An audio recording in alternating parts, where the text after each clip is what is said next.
ನಿಮ್ಮ ಅಪ್ಪನ ಸ್ವಭಾವ ನಿಮ್ಮಲ್ಲೂ ಸಹ ಇರಲಿ. ಯಾವ ಅಪ್ಪ? ಸ್ವರ್ಗದಲ್ಲಿರುವಂತಹ ನಮ್ಮ ಅಪ್ಪ.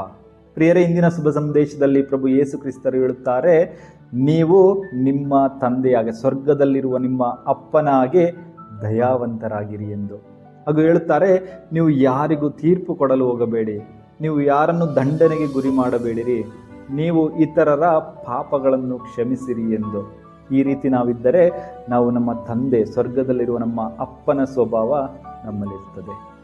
ಪ್ರಿಯರೇ, ಈ ರೀತಿ ನಾವು ಮಾಡಿದರೆ ನಮಗಾಗುವ ಲಾಭವೇನೆಂದರೆ ನಮ್ಮ ಪಾಪಗಳು ಸಹ ಕ್ಷಮಿಸಲ್ಪಡುತ್ತವೆ.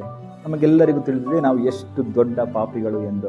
ನಮ್ಮ ಪಾಪಗಳನ್ನು ಸಹ ತೊಳೆಯಲ್ಪಡುತ್ತವೆ. ಹಾಗೂ ನಾವು ಸಹ ನಮ್ಮನ್ನು ದೇವರು ದಂಡನೆಗೆ ಗುರಿ ಮಾಡುವುದಿಲ್ಲ, ನ್ಯಾಯ ತೀರ್ಪಿಗೆ ಗುರಿ ಮಾಡುವುದಿಲ್ಲ.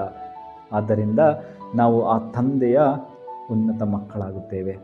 ಆದ್ದರಿಂದ ನಮ್ಮ ಸ್ವರ್ಗದಲ್ಲಿರುವಂತಹ ಆ ಅಪ್ಪ, ಆ ತಂದೆಯಂತೆ ನಾವು ಸಹ ದಯಾವಂತರಾಗೋಣ.